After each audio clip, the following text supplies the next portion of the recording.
Believing in Qadar, Allah's Decree. Book 6 of the Eemaan Made Easy series by Muhammad Al Jibaly. Chapter 5. Human Will versus Divine Will. Allah decreed all what happens to us. Introduction. We have seen that all things relating to us, whether they are our own doing or are beyond our control, have already been decreed, registered in the preserved slate, and registered again by the angel of wombs prior to our birth. Ibn Mas'ud radiallahu anh reported that the Prophet ﷺ said, "The creation of each of you is brought together in his mother's womb for 40 days as a seed, then as a clot for as long, then as a lump of flesh for as long. Allah then sends an angel who is commanded to blow the soul into him and write down 4 things: his sustenance, lifespan, deeds, and whether he'll be miserable or happy in the hereafter." In this section we will view and discuss additional texts expressing that Allah has already decreed various types of actions relating to us. Events not within our control. We have seen in Ibn Mas'ud above hadith, prior to our birth an angel records what wealth we will gather in this life and what will be our lifespan. Both of these matters are out of our control and we have no say or choice in this regard. Allah subhanahu wa ta'ala has also decreed what other people will do to us, whether good or bad, and whether it will benefit or harm us. Everything that Allah decreed for us will surely happen, and everything that He did not decree will never reach us. Ibn Abbas radiallahu anhuma reported that the Prophet ﷺ had him sit behind him on his riding animal. Along the way, the Prophet ﷺ told him, "Young man, I will teach you a few important things. Be mindful of Allah and Allah will protect you. Be mindful of Allah and you will find Him in front of you. When you ask of Allah, and when you seek help of Allah. Know that if people were together to benefit you with anything, they would only benefit you with something that Allah has already prescribed for you. And if they were to gather together to harm you with anything, they would only harm you with something that Allah has already prescribed for you. The pens have been lifted and the sheets have dried." In another report of this hadith, the Prophet ﷺ said to Ibn Abbas, "O boy, I will teach you some important words. Be mindful of Allah and Allah will protect you. Be mindful of Allah and you will find Him in front of you. Get to know Allah in prosperity and He will know you in adversity. Know that whatever missed you could never have befell you, and whatever befell you could never have missed you. And know that victory comes with patience, relief comes with affliction, and ease comes with hardship." Abu Hurairah radiallahu anhu reported that the Prophet ﷺ said, "O Abu Hurairah, the pen is dry, i.e. has finished writing regarding what will happen to you." The above hadiths indicated that whatever will happen to us has already been decided and it is not possible for anyone to change. As another example, Allah subhanahu wa ta'ala is the one who decides where each one of us will die. Matar ibn Uqamis radiallahu anh reported that the Prophet ﷺ said, "When Allah ordains for a person to die in a certain land, He makes him need to go to it." Our voluntary actions. We have seen in Ibn Mas'ud's above hadith that prior to our birth an angel records our voluntary actions in this life. To many people this appears contradictory. They argue if our deeds are voluntary they cannot be predestined, and if they are predestined they cannot be voluntary. We'll clarify this in the rest of the chapter and discuss it again in subsequent chapters. Abu Aswad al-Diyali rahimahullah, one of the Tabi'in, reported that he met the Sahabi Imran ibn Husayn radiallahu anhu, who asked him, "Have people's actions and striving already been ordained in the preceding Qadar, or are they decreed as they happen, following their Prophet's warnings, in order to establish the evidence against them?" Abu Aswad replied, "Rather it is something that has already been ordained for them." Imran asked him, "Would this not then be injustice?" On hearing this, Abu Aswad was terrified and said, "All things are Allah's creation and are owned by Allah, so He may not be questioned by what He does, but they will be questioned." Imran then said, "May Allah show you mercy. Indeed, I asked only to test your understanding." And indeed once, 2 men from the tribe of Muzayna came to the Prophet ﷺ and asked him what I asked you. Have people's actions and striving already been ordained in the preceding Qadar, or are they being decreed as they happen? The Prophet ﷺ said, "Rather, it is something that has already been ordained for them. This is confirmed in Allah Azza wa Jal's book, and I swear by the soul and He who proportioned it, and inspired it its wickedness and its righteousness. Successful is he who purifies it, and is lost he is he who instills it with corruption." Surah Shams, ayah 7-10. There are many lessons in this hadith and ayah, among which are the following. Number 1, it is permissible to discuss issues of Qadar for the purpose of teaching or learning, but not for the purpose of casting doubts on our beliefs or on Allah's book. Number 2, Everything pertaining to us has already been decreed by Allah subhanahu wa ta'ala. Our actions and deeds are all part of Qadar that Allah subhanahu wa ta'ala recorded in the preserved slate before He created the heavens and earth. Number 3. Allah subhanahu wa ta'ala is the creator of our souls and faculties. Number 4. Allah subhanahu wa ta'ala enabled us to differentiate between wickedness and righteousness. And number 5. We have the choice of purifying ourselves to attain success or of corrupting and ruining them. Our sins. Our sins, which are part of our voluntary actions, are decreed by Allah subhanahu wa ta'ala as well. For example, Abu Hurairah radiallahu anhu reported that the Prophet ﷺ said, "A son of Adam's share of zina has been predestined for him, and he will inevitably attain it. The eye commits zina by looking, the ear commits zina by listening, the tongue commits zina by speaking, the mouth commits zina by kissing, the hand commits zina by acting or touching, the foot commits zina by walking towards the sin, the soul or heart wishes and desires the sin, and the private parts confirm this or reject it." From this hadith we learn that zina is of different levels. The worst level is the ultimate action. The lesser levels are committed by other body parts such as the eye and the ear. Furthermore, these lesser forms of zina are channels that lead to the major sin. Number 2. All forms of zina that a person should never commit have already been decreed and recorded in his register, and he would surely commit them as decreed. Number 3. Other sins follow the same principle. They have all been predestined for every person, and he will surely commit them as predestined. Our final abode. We have also seen Ibn Mas'ud earlier's hadith that prior to our birth an angel records whether we'll be miserable in hell or happy in Jannah. This is part of Allah's knowledge about the creation that He subhanahu wa ta'ala initially recorded in the preserved slate. Abdullah ibn Amr reported that the Prophet ﷺ once entered the masjid holding a book in each hand. Pointing to the book in his right hand, he said, "This is a book from the Lord of the worlds. It contains the names of the people of Jannah and the names of their fathers and tribes. All of them are included until the very last of them, and they will never be increased or decreased." Then the Prophet ﷺ pointed at the book in his left hand and said, "This is a book from the Lord of the worlds. It contains the names of the people of the fire and the names of their fathers and tribes. All of them are included until the very last of them, and they will never be increased or decreased." The Sahaba rahimahullah then asked them, "Why then should we work for Jannah if the matter has already been decided?" The Prophet ﷺ replied, "Act righteously and strive to reach your goal of Jannah, for indeed a person of Jannah will end up doing the deeds of the people of Jannah, even if he previously did various deeds. And indeed a person of hell will end up doing deeds of various people of hell, even if he previously did various deeds." Then with the motion of his hands the Prophet ﷺ dismissed the two books and concluded, "Your Lord is finished in regard to predestining for the creation. A portion of them will be in Jannah and a portion in hell." Some may ask, how did the Prophet ﷺ get the two books? How did they look like? From what were they made? What happened after he ﷺ showed them to the companions, etc.? We respond to these questions by saying that we do not know any additional information about the two books beyond what is mentioned in this hadith. Conjecturing about them without evidence is neither beneficial nor acceptable.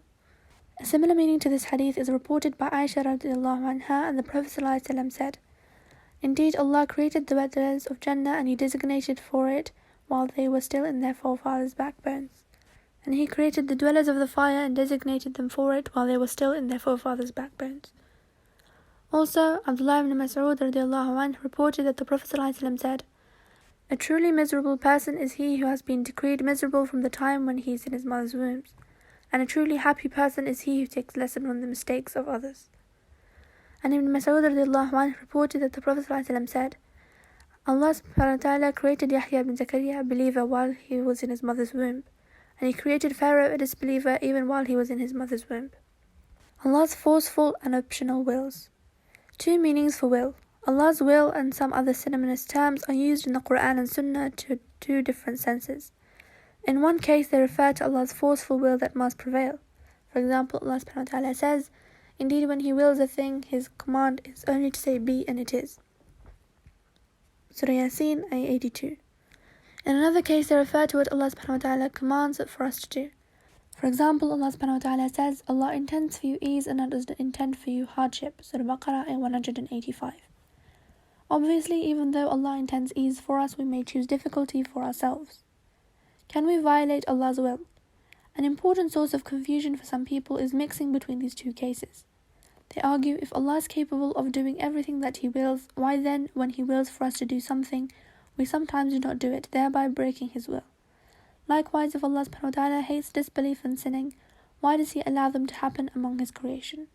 From what we stated above, we can see that the answer to this is that the word will and its synonyms in the following table sometimes mean Allah's forceful will.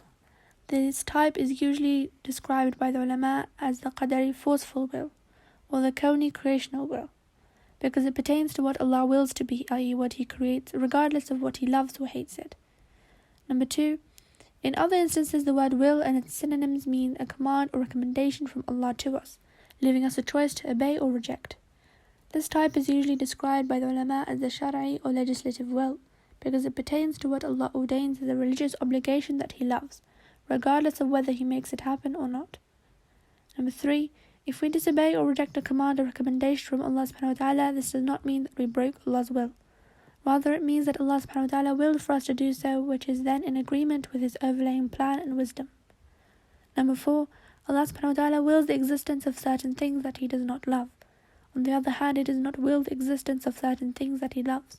For instance, He does not love Satan and his allies, yet He willed their existence because of a far-reaching and overlaying wisdom.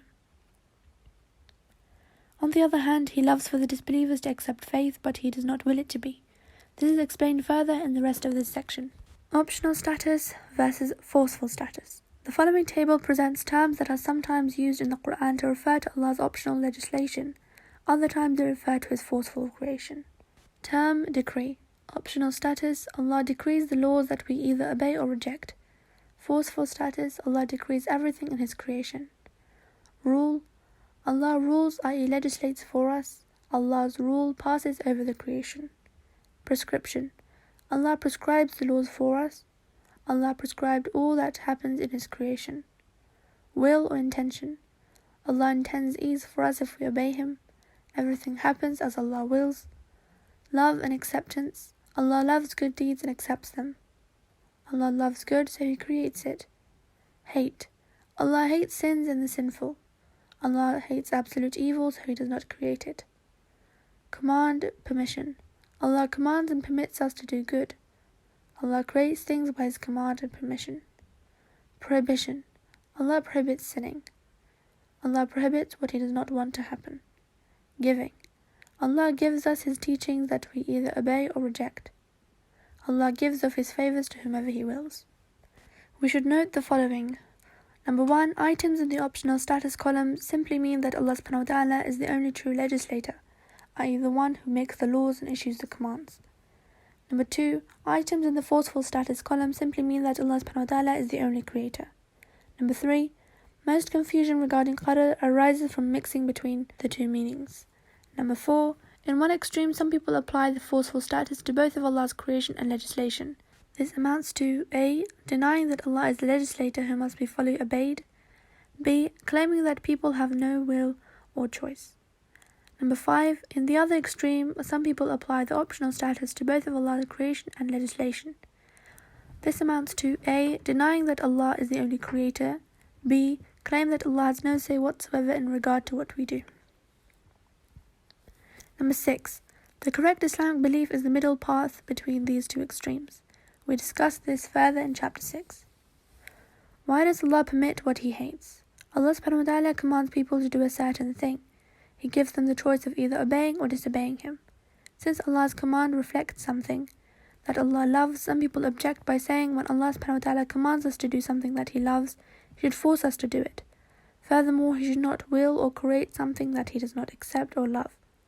The response to this is, number 1, Allah subhanahu wa ta'ala does not benefit when we perform one of His commands, nor is He harmed when we do not. Number 2, we are the ones who benefit from performing Allah's commands. Number 3, Allah subhanahu wa ta'ala may decide to prevent us from performing some of His commands.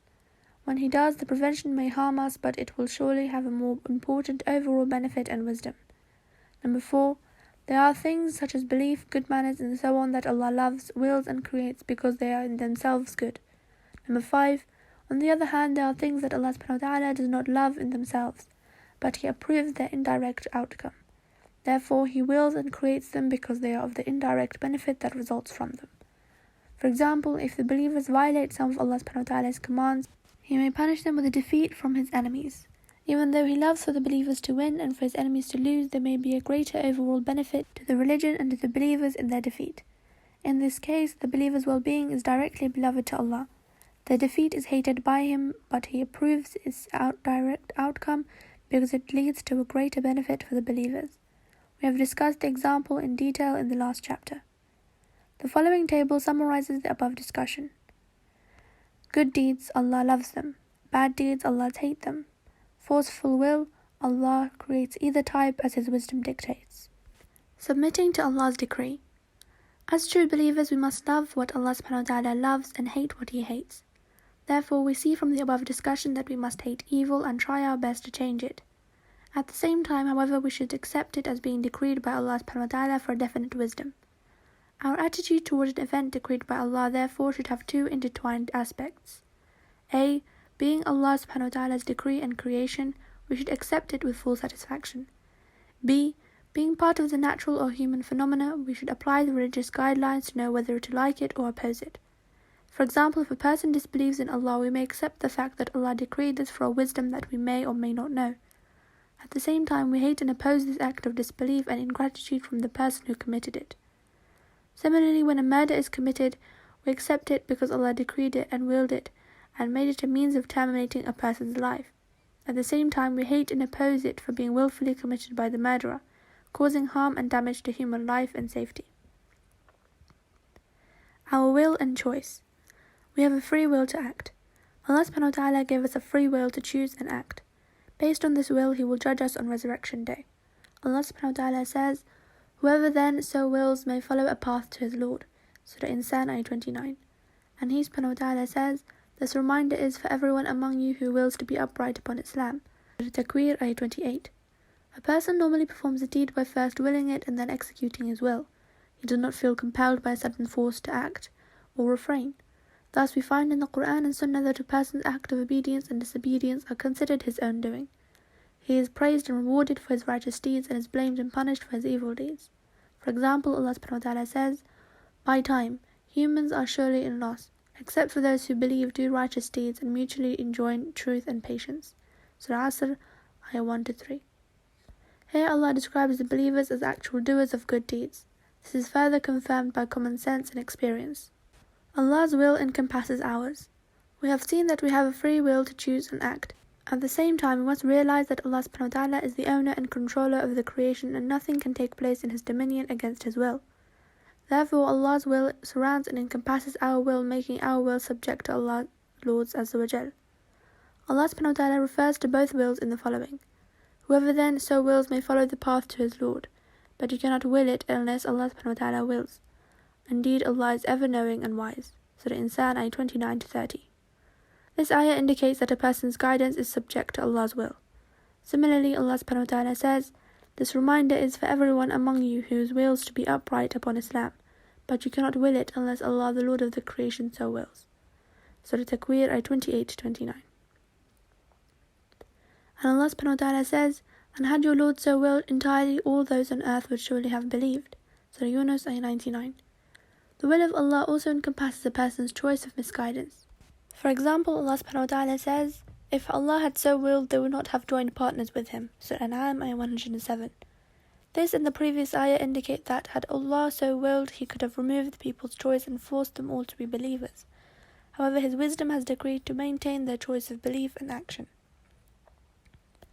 Therefore, Allah's will, though encompassing our will and prevailing over it, does not block our freedom of choice. Allah subhanahu wa ta'ala says, "The pagans will say, if Allah had willed, we would not have joined partners with Him, nor would our parents have, and we would not have prohibited anything without His permission. Thus we have those before them lied until they tasted our punishment. Say, do you have any knowledge about this that you can produce for us? You only follow doubts and you only create falsehood." Surah An'am, ayah 148. In this ayah, Allah subhanahu wa ta'ala promises to inflict punishment on those who commit shirk and then justify their shirk with Qadar.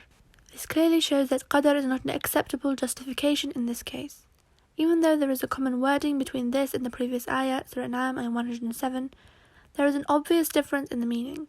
In the first ayah, Allah subhanahu wa ta'ala emphasizes the people's choice, whereas in the second ayah, He rejects their claim that they have no choice. Commenting on this ayah, Salih al-Fawzan said, "Some people make a grievous mistake by justifying their sins and shortcomings with Qadar and Qadar. This is a wrong understanding of Qadar. It may not be used to justify sins and disobedience, but rather to explain affliction and disasters. Using Qadar to justify sinning is wrong because it makes a person abandon repentance and insist on wrongdoing, whereas using it to explain disasters is good because it leads to patience and ihtisab, seeking Allah's reward." Some may ask, how can actions arise from the will of the individual and yet fall under the divine decree? And how does the divine decree will then encompass them? In answer to this, we know that Allah Jalla Jalaluhu is the creator of our deeds because He is the creator of both our ability and will. Therefore, He is the ultimate creator of our actions. From experience as well as Islamic principles, we know very well that this does not conflict with the fact that we are the actual doers of our deeds. Guidance and misguidance are from Allah. We have seen above that the people's will of being guided or misguided is encompassed by Allah's will. This leads to the conclusion that both guidance and misguidance are ultimately from Allah subhanahu wa ta'ala. Ibn Mas'ud and other companions radiallahu anhum reported that the Prophet ﷺ often said in the beginning of his speeches, "He whom Allah guides, no one can misguide, and he whom He misguides, no one can guide." Therefore, it is recommended to supplicate to Allah, asking Him for guidance. Al-Hasan ibn Amir radiallahu anhuma reported that the Prophet ﷺ taught him to say in his qunut, "O Allah, guide me with those whom You guide, protect me with those whom You protect, support me with those whom You support, bless for me what You have given me, and shelter me from the evil of what You have decreed. Indeed, You decree, and no one can decree against You. He whom You support cannot be humiliated, nor can your enemy be honored. Blessed and exalted are You, our Lord, there is no refuge from You except from You." Allah guides those who deserve guidance. The above text can be clarified when we know that Allah subhanahu wa ta'ala guides those who deserve guidance and make an effort for it. On the other hand, He only misguides those who choose to be misguided. A parable may be used to illustrate this. Let us imagine a man who needs to climb out of a perilous pit, and another man at the top of the pit trying to help him with a rope and telling him, "If I find you seriously trying to climb up, I will help you by pulling the rope up for you. But I find you reluctant to do anything for yourself, preferring to stay at the bottom of the pit, and even trying to cut the rope. That is your only means out. I will not help you." But if the man in the pit decides to stay in his place or go deeper in the pit, can we blame the other man for not pulling him out? Of course, to Allah subhanahu wa ta'ala belong the most supreme parables. Indeed, Allah subhanahu wa ta'ala guides those who deserve to be guided and misguides those who deserve to be misguided. Allah subhanahu wa ta'ala says, "As for him who deserves charity, has taqwa, piety, and he believes in the best reward of Jannah, we will ease him toward the ease of Jannah. But as for him who withholds this money, turns away from Allah and denies the best reward, we will ease him towards the difficulty of hell." Surah Layl, ayah 5-10. And He subhanahu wa ta'ala says, "When they deviated, Allah caused their heart to deviate, for Allah does not guide the defiantly disobedient people." And Allah subhanahu wa ta'ala says, "Say, whoever is in misguidance, let the most merciful greatly extend for him means of misguidance." And Allah subhanahu wa ta'ala says, "And Allah increases those who are guided with more guidance." Surah Maryam, ayah 76. Our deeds cannot equal the prize of Jannah. Allah subhanahu wa ta'ala does not show the least injustice to any of His creation. When people do good, He gives them a fair recompensation, as He says, "As for him who does righteous deeds, while he is a believer, he should neither fear injustice nor underpayment." Surah Taha, ayah 112. On the other hand, when people do wrong, Allah subhanahu wa ta'ala either punishes them for it or forgives them. Allah says, "Whatever misfortune strikes you, it is for what your hands have earned, and yet He pardons much." Surah Shura, ayah 30. This shows Allah's mercy in that He forgives a great deal of our shortcomings. In addition, He admits the righteous to Jannah even though their deeds are not sufficient for that. People's good deeds, prices of how good they are, can never be a fair trade for the prize of Jannah. Allah subhanahu wa ta'ala, out of His great mercy, multiplies these deeds and makes them a suitable cause for entering Jannah. Zayd ibn Thabit and other companions radiallahu anhum reported that the Prophet ﷺ said, "If Allah were to punish the people of His heavens and earth, He would not then be unfair to them, and if He were to show mercy to them, His mercy would surely exceed their deeds."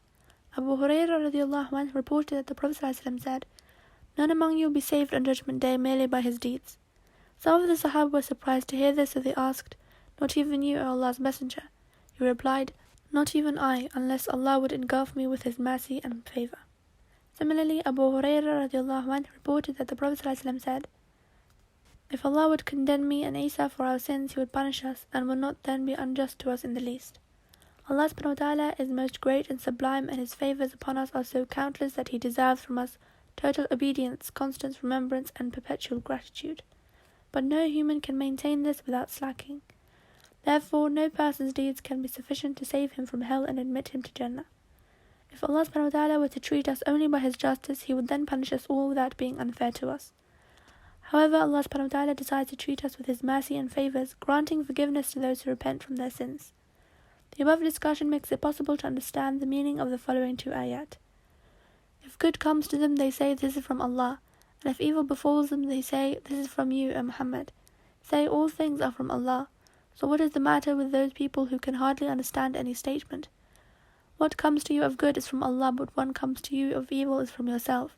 And we have sent you as a messenger to people, and sufficient to Allah is a witness. Surah Nisa, ayah 78-79. In the first ayah, Allah subhanahu wa ta'ala expresses that both good and evil come from Him. This refers to things like victory and defeat, strength and weakness, fertility and drought, and so on. All of these arise from Allah's will and creation.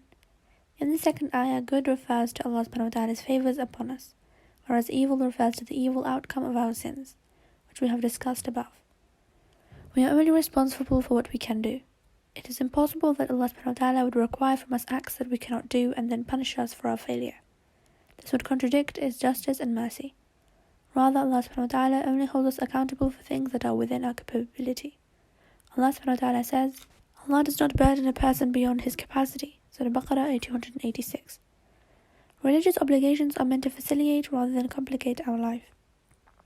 Allah subhanahu wa ta'ala says, Allah intends for you ease and does not intend for you hardship. Surah Baqarah ayah 185. And Allah subhanahu wa ta'ala says, He has chosen you, O Muslims, and has not placed upon you in the religion any difficulty. Surah Hajj ayah 78. A responsible person may sometimes be in a situation that involuntarily prevents him from fulfilling his responsibility. In such a situation, Allah subhanahu wa ta'ala does not hold him accountable either. Ali ibn Umar radiallahu anhum reported that the Prophet ﷺ said, "A pen of accountability is held of three individuals: a sleeping person until he wakes up, a youngster until he reaches adulthood or puberty, and an insane person until he regains his sanity." Ibn Abbas and Thawban radiallahu anhum reported that the Prophet ﷺ said, "Indeed, Allah overlooks for my ummah their involuntary errors, forgetting and whatever they are forced to do." Therefore, Allah subhanahu wa ta'ala commands and prohibitions apply only to what we can really do. A person who disobeys Allah when in a state of ignorance, forgetfulness, or compulsion is not blameworthy or accountable for that. Deeds are by their conclusion. We should always strive to do good and avoid evil. If we do this with sincerity and submission to Allah subhanahu wa ta'ala, we hope that our life will be concluded with good deeds that will, inshallah, qualify us to enter Jannah. Sahl ibn Sa'd Sa'idi radiallahu anhu reported that in one of the Muslims' battles against the pagans, a particular member of the Muslim army fought so well that some of the Sahaba said to the Prophet ﷺ, "None of us has accomplished as much as so-and-so did today." But they were shocked to hear that the Prophet ﷺ said, "Indeed, he is one of the people of the fire." Some of the Sahaba thought, "Who among us can then go to Jannah if this man went to the fire?" One of them decided to watch that man closely in the subsequent fighting. So he followed him and saw him get wounded, after which the man killed himself with his own sword. The Sahabi went back to the Prophet ﷺ and told him of what he saw. The other Sahaba were amazed and relieved to hear this, and the Prophet ﷺ said, "Indeed, for a long time a man would do the deeds of the people of Jannah as it appears to the people, but he is ultimately from the people of the fire. And indeed, for a long time a people would do the deeds of the people of the fire as it appears to the people, but he is from the people of Jannah. Indeed, deeds are only by their conclusion." This hadith indicates that sincerity is vital for our deeds to be acceptable. A person may appear to people to be good and righteous while he lacks the sincerity needed to save him from hell. On the other hand, a person may live sinfully most of his life, but his heart may house the sincerity and repentance to Allah that are needed to save him. The final abode of both types of individuals may be revealed at the conclusion of their life. Summary. From the above discussion we conclude that, number 1, we are accountable for our voluntary deeds. Number 2, we are accountable for the way we react to events that occur to us beyond our control. A. We are rewardable if we accept them with submission to Allah's will and expectations of His rewards. B. We are liable to punishment if we object to Allah's decree and rebel against His will. C. We are liable to neither punishment nor reward if we neither rebel nor seek reward for such events. And 3. We are not accountable for hypothetical deeds which are deeds that are theoretically possible to do, but we never do them. Allah subhanahu wa ta'ala knows best.